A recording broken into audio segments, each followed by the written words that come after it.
Deep within the monastery, we, the disciples of pain, work to unlock the true bounds of human potential.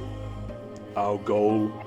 To free all of Wraith from the oppression of Solana. Through embracing pain, we are able to reach a higher state of being and surpass our own mortality. Raised within the disciples, I wholeheartedly devoted myself to the pursuit of knowledge.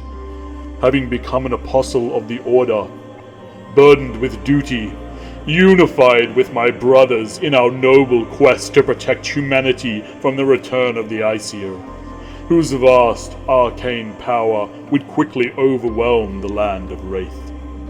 After spending many months researching and reading, I finally found the key.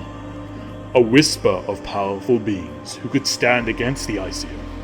Thus, my fellow disciples and I sought a way to weaken the Old Ones and harness their arcane energy to our own ends.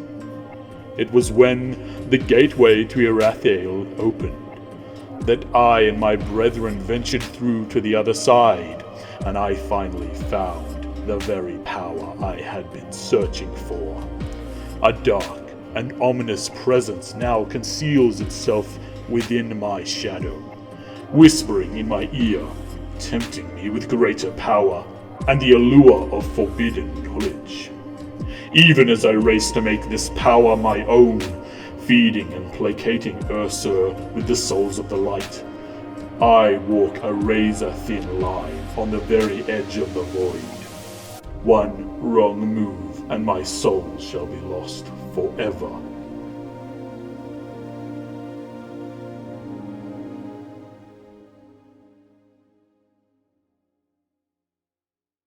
Today we will be looking at Chane. If you don't know the fundamentals and general game mechanics, I strongly suggest watching the Learn to Play guides by LSS and visit the Heroes of Fab section for additional information. Link will be in the description. Chane was first introduced in the Flesh and Blood set Monarch back in May 2021. On June 24, 2022, Chane Bound by Shadow officially reached Living Legend status in Classic Constructed, meaning he can no longer be played in Classic Constructed format, but at time of recording, he can still be enjoyed in all other formats. If you want to learn more about the Living Legend status and card legality, I will add a link in the description. The Runeblade class can wield equal parts magic and might. Split arcane and melee damage types allow Chane to attack from multiple angles, preying on whatever vulnerabilities the enemy may have. Let's have a look at his hero ability. Once per turn action, create a Soul Shackle token. Your next Runeblade or Shadow action this turn gains Go Again. Go Again.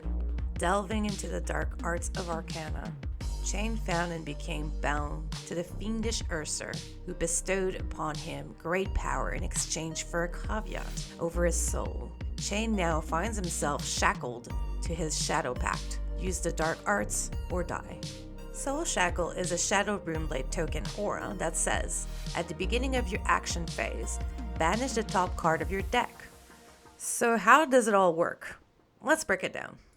Firstly, being an aura token, Soul Shackle stays in the arena unless it is destroyed, but only very few and specific cards can destroy auras.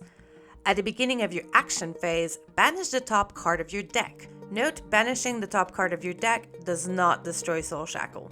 The number of cards banished this way will depend on how many Chane ability activation were completed. His hero ability is indeed once per turn, but will stack after each activation. The effect from the Soul Shackle is not optional. You must banish the top card of your deck if able. But why would I want to banish cards out of my library? This is where the Shadow Pact comes in. This is called Blood Debt. Blood Debt is a keyword existing on Shadow cards. Cards with Blood Debt can be played from the banish zone. But at the beginning of your end phase, if you have cards with Blood Debt still in your banish zone, you will lose 1 life for each card with the keyword. Now I know this might be a lot to take in, but don't fret, this will be explained throughout the video and gameplay. As you journey with Chane, you will have access to the Runeblade, Shadow, and generic card pool. To keep this guide as simple as possible, I will mainly focus on cards from the Monarch set, with some exceptions. Chane has a few weapons to choose from. but today I will cover 2. Firstly, Chane's signature weapon is Galaxxi Black. This 2-hand sword weapon can only be wielded by Runeblades such as Chane. It mentions once per turn action for 1 resource attack. If you have played a card from the banish zone this turn, Galaxxi Black gains +2 attack power until the end of turn. If Galaxxi Black hits a hero, deal 1 arcane damage to that hero. This weapon synergizes quite well with Chane's hero ability. The second weapon and most widely used in Chane or any Runeblade is the Rosetta Thorn. Once per turn action for 1 resource attack. Whenever you attack with Rosetta Thorn, if you played an attack action and a non-attack action card this turn, deal 2 arcane damage to target hero. Chane's hero ability lets Rosetta Thorn gain Go Again, which, when done in the middle of a combat chain, makes it really hard for your opponent to predict your next move. But do note, if the condition is not met, Rosetta Thorn will only attack with 2 physical damage. I will demonstrate some example using both Galaxxi Black and Rosetta Thorn in the gameplay. Let's have a look now at some budget equipment that can be used with this hero. Aether Ironwave says, Action, destroy Aether Ironwave, gain 2 resources. Activate this ability only if you have played an attack action card and a non-attack action card this turn. Go again. Additionally, this one can block once, and being battle worn, this will not be destroyed after blocking with it, meaning you can still use the action ability if not used yet. Ebenfold, a Shadow Comet head equipment that says, Instant. For 1 resource, destroy Ebenfold. Banish a card from your hand. If it's a shadow card, draw a card. A great utility instant here that synergizes well with Chane's hero ability. Chane, as his name implies, requires you to correctly sequence or chain your attacks to avoid being punished by Blood Debt. Soul Shackle is integral to Chane's game plan and generates a powerhouse in terms of card advantage, but it does come with a cost. Finding a good balance of Blood Debt cards, non-attack actions, and Go White enablers in your deck will be key. Let's have a look at some examples of shadow cards that Chane can use. Howl from Beyond, a shadow action that says, you may play Howl from Beyond from your banish zone. The next attack action card you play this turn gains +3 attack power in red, 2 in yellow, and 1 in blue. Go again. So this one has Blood Death. As mentioned before and mentioned on the card, these can be played from your banish zone. Ghostly Visit and Void Wraith are both simple shadow action cards that also includes Blood Death. Being able to also block for 3 makes them strong filler cards. Shadow Puppetry is a shadow action that does not have the Blood Debt clause. It will help you develop a wider chain link and pack a ton of additional utilities. It says, the next attack action card you play this turn gains +1 attack power. Go again. And if this attack hits, look at the top card of your deck, you may banish it, go again. Let's now have a look at some Shadow Runeblade class cards with the Blood Debt mechanic. The first one we'll look at is Bounding Demagon. It says, if you have played a non-attack action card this turn, you may play Bounding Demagon from your banish zone. If you do, it gains +1 attack power. This one has an upside by being played from your banish zone, but to do so, you will need to have played a non-attack action prior to playing Bounding Demagon out of your banish zone. This is a perfect example of the pact that Chane has with Ursur.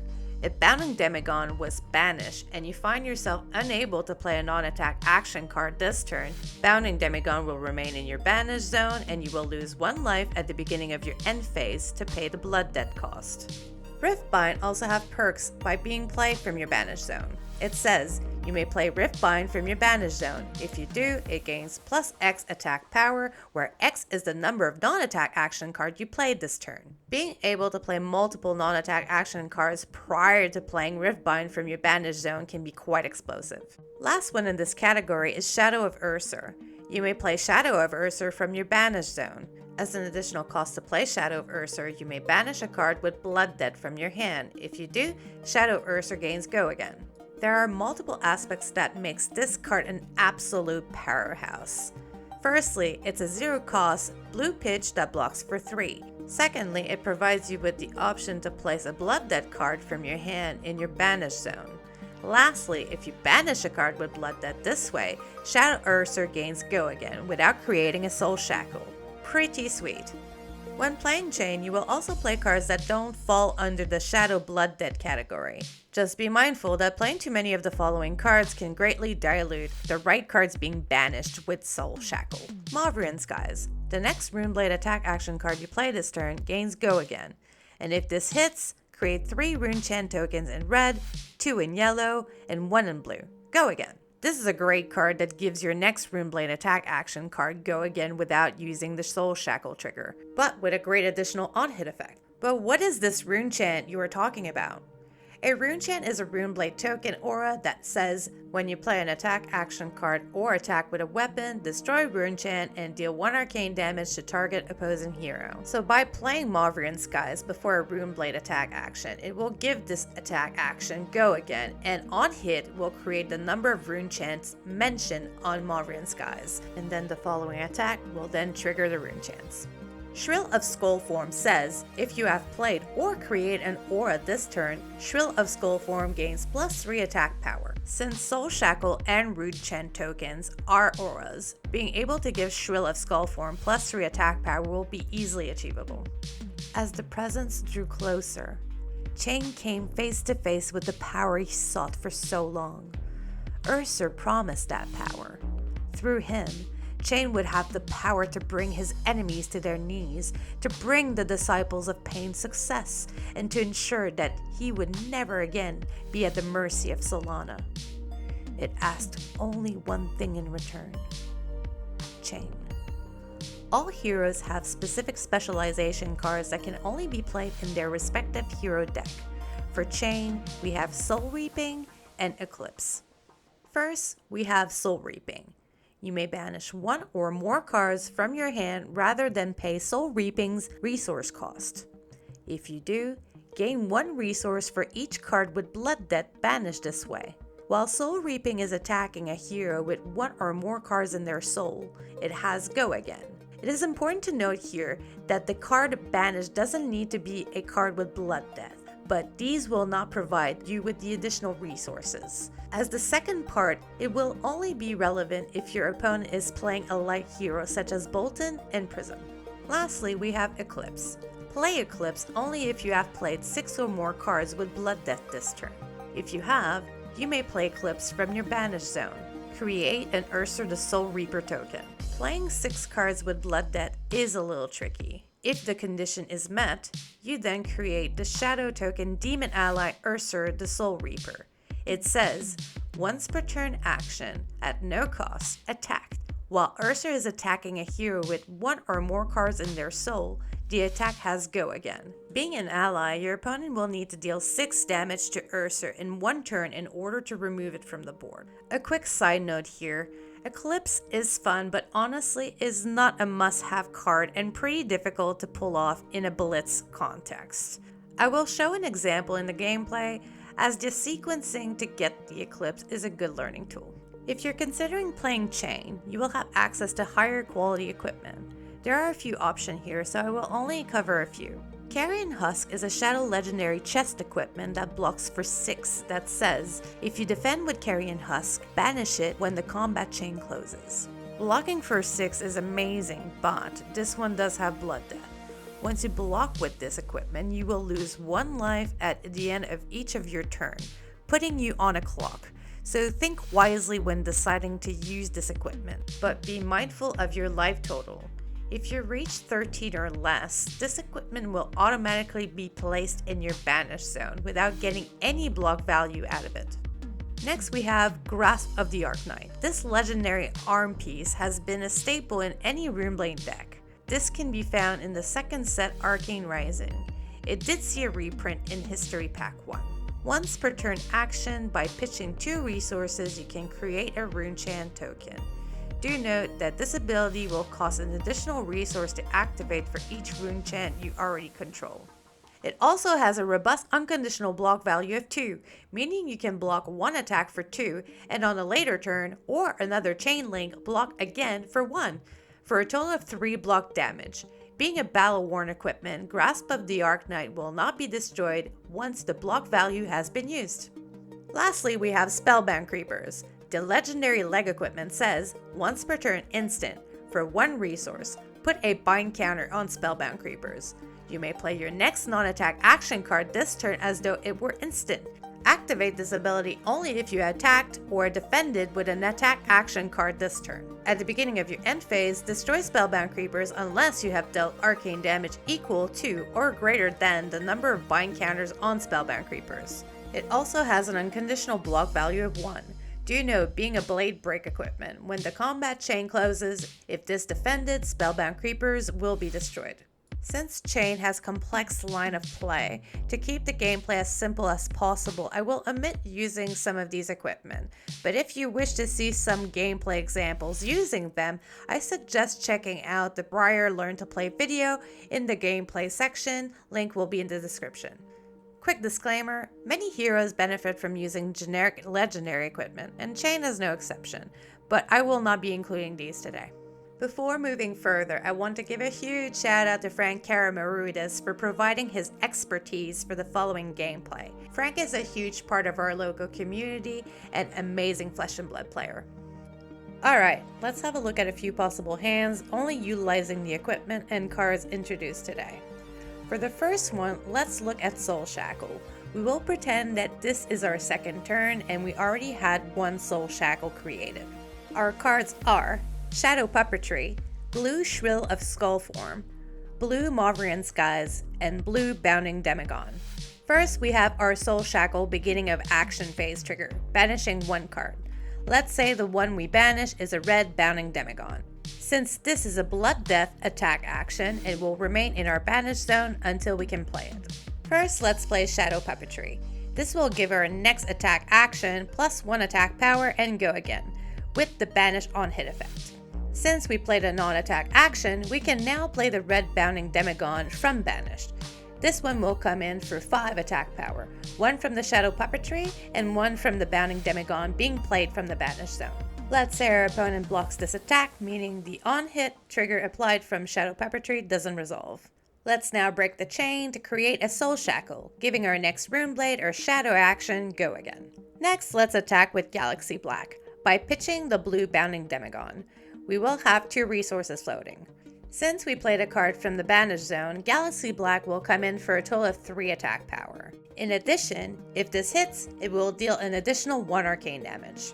Our opponent decided not to block the weapon attack, meaning an extra 1 arcane damage will go through. With our 2 remaining resources, let's play the Blue Shrill of Skull Form from hand. Since we create an aura this turn, Shrill will come in for a total of 5 attack power.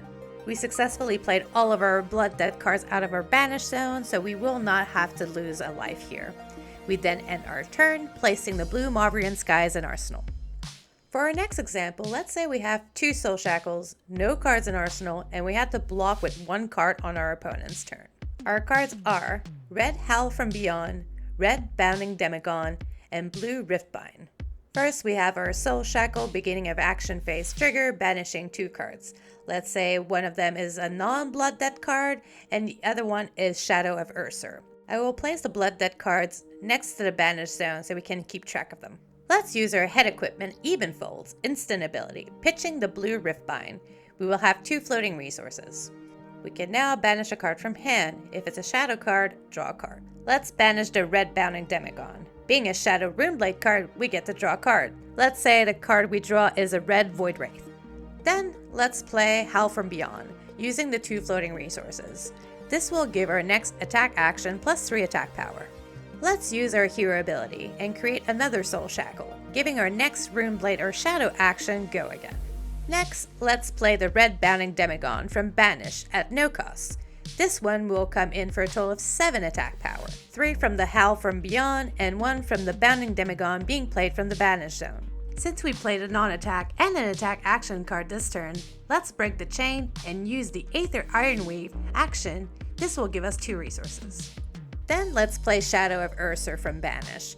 When playing this card as an additional cost, we may banish a card with Blood Death. If we do, Shadow of Ursur gains go again. Let's pay the additional cost and place Void Wraith in Banish. Shadow of Ursur will come in for 2, go again. With our 2 floating resources, let's play Void Wraith for 5. We then end our turn with no cards with Blood Death in our banish zone. For our third example, let's switch to the Rosetta Thorn as our weapon. All of our equipment is available, and we are up to 4 Soul Shackles. Let's say we had to block with 1 card on our opponent's turn. And we have the Chane specialization card Soul Reaping in Arsenal. Our 3 cards are Red Howl from Beyond, Red Riftbind, and Shadow Puppetry. First, we have our Soul Shackle trigger banishing 4 cards. Let's say we hit 0 Blood Debt cards.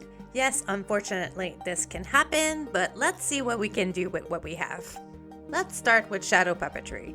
This gives our next attack action plus 1 attack power, and go again. And on hit, look at the top card of your deck, and we may banish it. Then let's play the Soul Reaping from Arsenal. Let's pay its alternate cost and banish some cards. We will then banish both Howl from Beyond and Riftbind. Since these are both Blood Debt cards, we will gain 2 resources. Soul Reaping will attack for 7 attack power from Shadow Puppetry and gain go again. Opponent blocks, so the on hit from Shadow Puppetry doesn't resolve. Next, let's play Howl from Beyond from the Banish Zone using the 2 floating resources. Since we played an attack action and a non-attack action card this turn, let's use the Aether Ironweave action. This will give us 2 resources. We then use our hero ability and create another Soul Shackle, going to 5. With one of the floating resources, let's play the Riftbind from Banished. Riftbind will come in for a total 8 go again. 3 from the Howl from Beyond, and then a further 2 from the 2 non-attack action Riftbind interaction, since X here is 2. With our last resource, we will use our once per turn weapon action to attack with Rosetta Thorn. Since we played an attack action and a non-attack action this turn, Rosetta Thorn will deal an additional 2 arcane damage. This was still a really powerful turn, considering we only had 3 red cards in hand and 0 Soul Shackle hit. For our last example, let's ramp up the difficulty and play out Eclipse. We are nearing the end of the game with a total of 6 Soul Shackles and Blue Mavrian Skies in Arsenal. Our cards are Red Bounding Demagon, Yellow Bounding Demagon, Shadow of Ursur, and Blue Shrill of Skullform. Firstly, you know the drill. We have our Soul Shackle trigger banishing 6 cards. The banished cards are Red Howl from Beyond, Shadow of Ursur, Red Ghostly Visit, Red Riftbind, Eclipse, and 1 non-Blood Debt card. Let's begin with our Blue Mavrian Skies from Arsenal, giving our next Runeblade attack action go again, and on hit, create 1 Runechant. Next, let's play Howl from Beyond from our Banish Zone, pitching the Blue Shrill of Skullform, giving our next attack action plus 3 attack power. Now we will use our hero ability and create another Soul Shackle going to 7. Next, let's play the Ghostly Visit from Banished using the floating resource. This will gain plus 3 attack power from our Howl from Beyond, coming in for 8. Note that this one gained go again from the Soul Shackle. The Mavrian Skies played earlier doesn't apply on this one, since Ghostly Visit is a shadow card, not a Runeblade card. Then let's play Riftbind from Banish, pitching the Yellow Bounding Demagon. Mavrian Skies will now apply to Riftbind, giving it go again, and on hit, create a Runechant. Riftbind will gain plus 2 attack power since we played 2 non-attack action card this turn, coming in for 5. Our opponent fully blocks, so no Runechants are created. Let's continue by playing Shadow of Ursur from Banish. As an additional cost, we banish the other Shadow of Ursur. Now it gains go again. Let's now play the other Shadow of Ursur from Banish. As an additional cost, we banish the Bounding Demagon from hand, and now it gains go again as well. We can now play Bounding Demagon from Banish since we played a non-attack action card this turn, coming in for 4. Bounding Demagon was our 6th Blood Debt card played this turn. This means we can now play Eclipse at instant speed, summoning the Might of Ursur the Soul Reaper.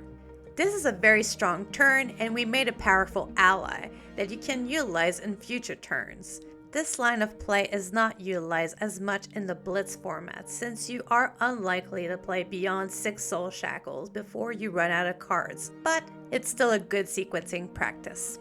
To conclude, Chane is an incredibly dynamic hero that requires great sequencing to maximize his explosiveness. Chane walks a razor-thin line on the very edge of the void. One wrong move, and Chane's own soul may be lost forever. This was Jackie for the Fab Workshop. See you next time, and thanks for watching.